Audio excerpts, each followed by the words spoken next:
Good morning, everybody. Welcome to a little coffee, sunshine, and hope. This is Naomi, excuse me, with Naomi Scrappy Retreat. So yesterday I went to Annapolis to finish having stitches taken out of my foot.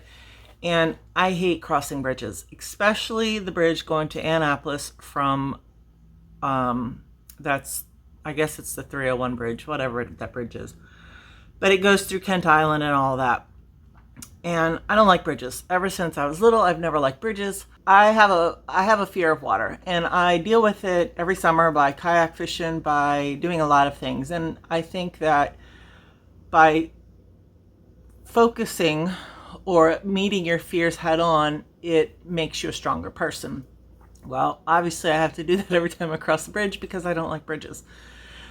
But this bridge in particular really I struggle with every time I go across. And it's funny because when I was little, I would close my eyes when I crossed the bridge or go into a tunnel or anything like that.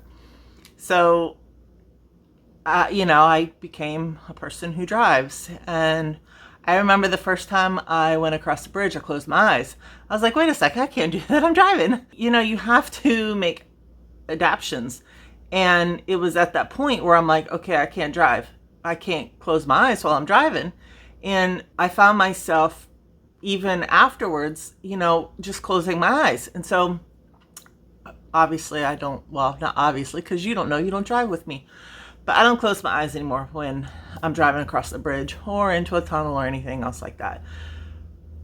But what I am doing now is focusing. So yesterday was a great example for me, and it was the first time that I went across that bridge without white-knuckled grips on the steering wheel, both ways. And here's why. Because on the way over and on the way back, I got behind a semi. Part of the reason for my getting behind a semi was that there's so much traffic out there that I knew, because I know that a lot of times the traffic is really stop and go. And people just brake. And sometimes they brake for no reason. Well, I know that a semi just cannot brake and stop suddenly. So part of me getting behind a semi was thinking, you know what? It's safer behind a semi because he's not going to brake all of a sudden. But what it did do was that it helped me focus. It helped me focus on what was ahead of me instead of the water that was down below me. And so I was able to cross that bridge without any issues. I was able to come back across the bridge again, following a semi without any issues. And it got me thinking about what we focus on, what we pay attention to, the things that drive us, the things that motivate us. But sometimes we need something to focus on. And we're always supposed to focus on Jesus. But sometimes it's hard because we're so visually minded. Maybe that's not the right word. We're a visual people. There's lots of stimulants. You watch movies. There's lots of stimulation. So sometimes we need that focus to keep us going in the right direction. We know our direction. We know that our focus is on God. But sometimes we need a physical thing to help us keep our focus. And so I just wanted to talk about that just a little bit before getting into a couple of scriptures that's going to kind of go along with this. But I used to wear a ring and it said hope on it. I haven't been able to fit into it recently, but I used to wear a ring that said hope on it. And so that was my visualization. And I also used to have a worry ring, which I'm not really sure where that went to. But in the times when I would get stressed, I would actually use that to pray. And it was a reminder on my hand of praying. And it was a reminder of just where to keep that. I already know where my focus is, but it was just that visual reminder, that physical reminder to help me on that path. So maybe, and I've heard other people mention it, years back, about setting aside a place in your house that you can go. Maybe it's a favorite chair, someplace where you can spend that time with God. Maybe you need sticky notes. I used to use sticky notes a while back, and I would have a sticky note on my refrigerator. I would have one, on my bathroom mirror. And I still know people today who put sticky notes, in their car. They put it in other places to remind them. I heard on the radio, actually on the way over, that someone put a sticky note on their dash that says it's not that important, because they deal a lot with road rage. And so it's a reminder for them that whatever's happening, whatever people are doing in front of them, isn't that important. And so I thought that was a good reminder. And I just wanted us to remember to focus and to remember to keep our eyes on what's important. And so the scriptures that I have today, when I was thinking about it, I remembered, Romans 12:2, which says, "Do not conform any longer to the pattern of this world, but be transformed by the renewing of your mind. Then you will be able to test and approve what God's will is, his good and pleasing and perfect will." So how does that go along with our theme of focus? Well, on the way back from going across the bridge, I was across the bridge and I was still following the truck. And this truck was all of a sudden weaving all over the road. Whether he was texting, whether he was falling asleep, whether he was eating, I don't know.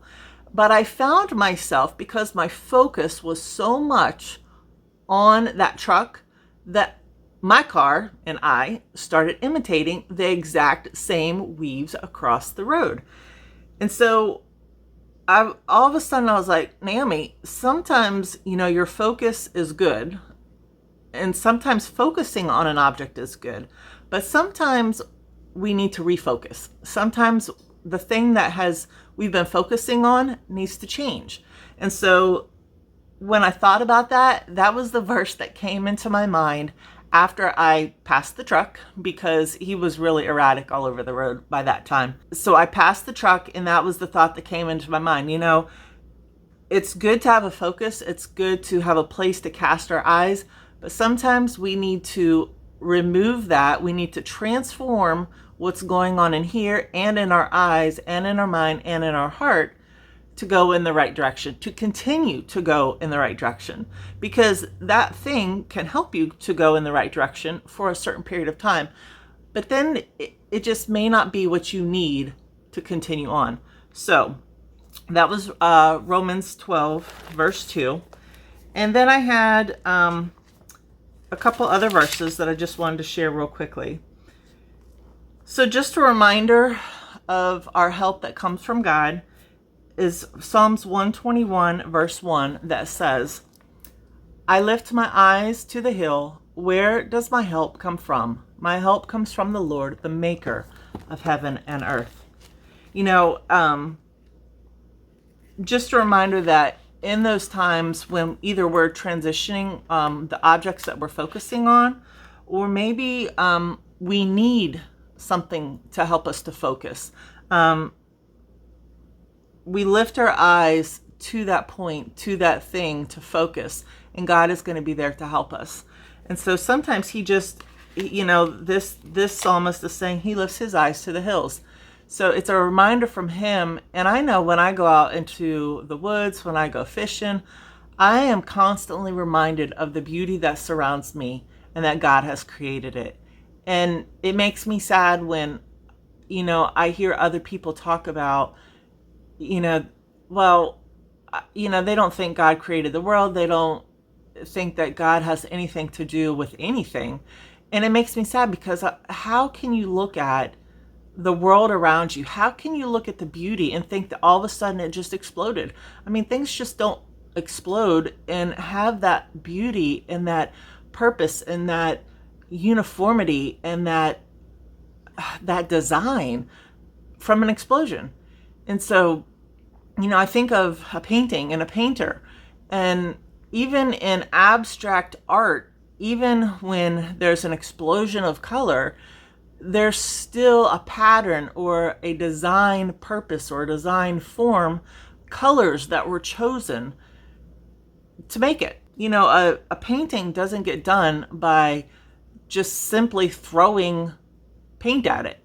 there's always a chosen color. There's always even a chosen canvas on which that color is going to be put on. So nothing can be that random. And it just makes me sad. So the other verses are Proverbs 4, and then it's actually 3 verses. It's 25, 26, and 27, which says, "Let your eyes look straight ahead. Fix your gaze directly before you. Make level paths for your feet, and take only ways that are firm. Do not swerve to the right or the left. Keep your foot from evil." So just a reminder, this was about semis, bridges, and our focus on God. So just remember to continue to keep your focus on God, keep your eyes straight. Sometimes we need to have those things that help us to focus. Sometimes we need to change what we're focusing on or the way that we're focusing. But just remember to continue to focus on God, because He will make your path straight. So thank you so much for joining, and I hope to see you again soon. As always, be a blessing, and I hope that you're blessed. Thank you so much, and have a good day. Until next time. See ya.